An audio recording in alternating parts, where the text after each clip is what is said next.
Hello everyone, this is Cysoldier here. Welcome back. Great many of you have been asking where I have been lately and why I kind of stopped uploading videos to YouTube, and the answer to that is actually right here. This would be King of New York, and no, this is not a game that you can buy on Steam or anywhere else. This is a game that I am actually making myself, just for the fun of it at the moment. No, I am not associated with Aiello, although I have sent them an email just to see if they have any interest in this. I would imagine if they were working on any kind of board game to PC conversion, they would not be working on King of New York, since King of Tokyo came first. But we'll go ahead and show you what I've got here. We click on the new game. You can see here we have 6 different monsters to select from. You've got Kong. We also have Mantis. Then we have got Draconis. We have Sheriff. We've got Rob. And finally Captain Fish. So if we just like to say Draconis here. This takes you to the main game screen here. You can see all your different monsters around the playing area here. If any of them actually hits 0 health and dies, their card's going to be removed and you'll actually have nothing there. Here are your victory points for each of the different monsters. You can see they all start out at 0, of course, and they all start out with 10 health.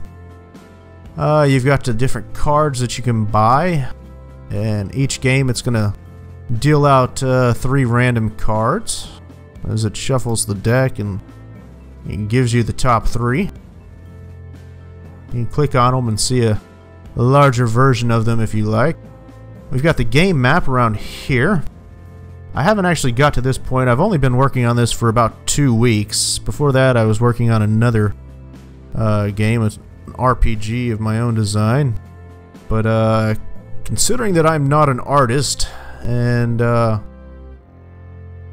I can do pretty much is create little buttons and stuff, I thought I'd have a little more fun creating something like converting a board game into a computer game. That way I can just scan in all the artwork from the game, and it makes it a little more interesting and a little more fun.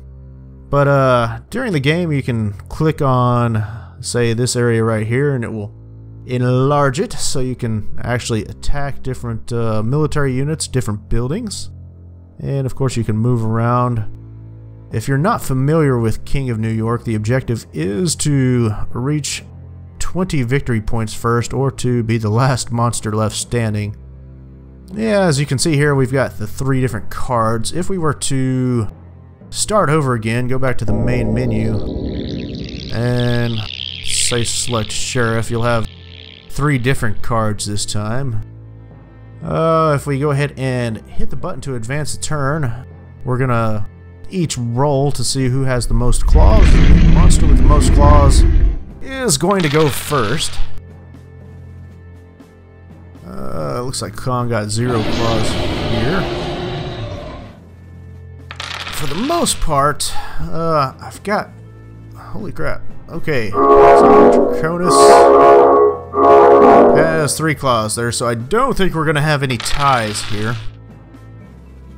It's not very likely that anyone else is going to get 3 claws, so most likely, you can see the little high roller icon here.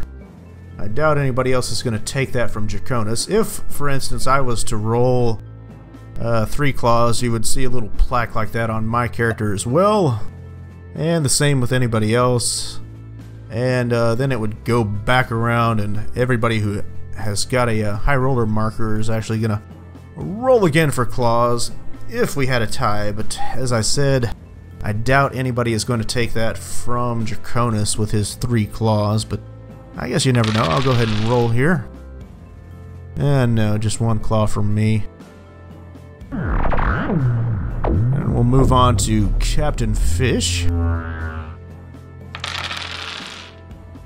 And he's got 0 claws.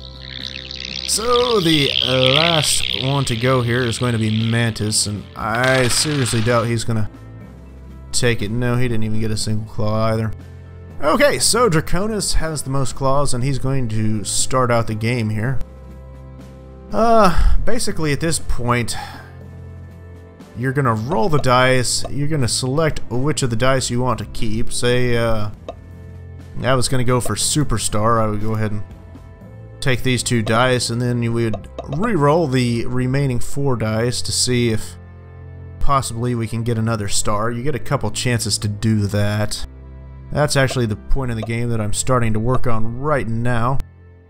There's 1 or 2 odd bugs left that I'm working on with the tiebreaker, but for the most part that's all working quite nicely.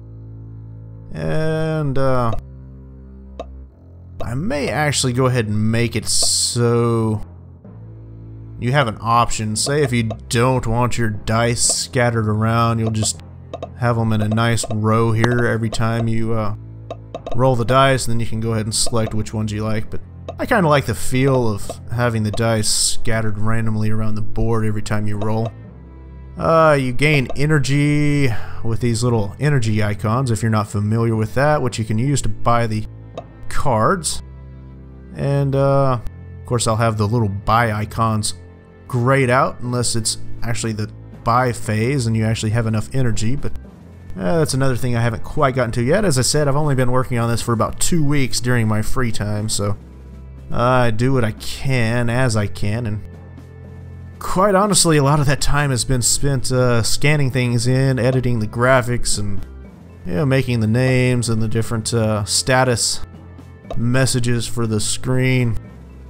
I've probably honestly only spent about 1/3 of the time actually in C++ programming the thing, but as at this particular moment I suppose I can go ahead and work on that a good bit more rapidly, because I've got most everything scanned in and all the artwork done except for maybe about half the cards I've still got left to do. So anyways, I hope you have enjoyed this, and probably before too long I'll start uploading a few more videos. I've actually still got quite a lot of the Dominions videos done, the Skyrim videos. I've still got quite a few of the Project Zomboid videos done as well, and I really would like to get back into recording some of the Galactic Civilizations 3 now that that has been officially released here. But I am of course still going to continue working on this as I do enjoy it, and this is of course by no means a definitive representation of what this will look like when it's completely done, and of course there's definitely, as I said, no guarantee you're ever actually going to see this, because I am not affiliated with ILO, although I have contacted them, so yeah, maybe you'll actually hear something from them and you might actually see something like this released at some point in the future. There's definitely going to be things to change. Like, for one thing, I definitely don't like the claw icon that I have as a mouse pointer right now, but yeah, you can definitely expect many things changed and improved. So as always, thank you for joining us, and we will see you again soon.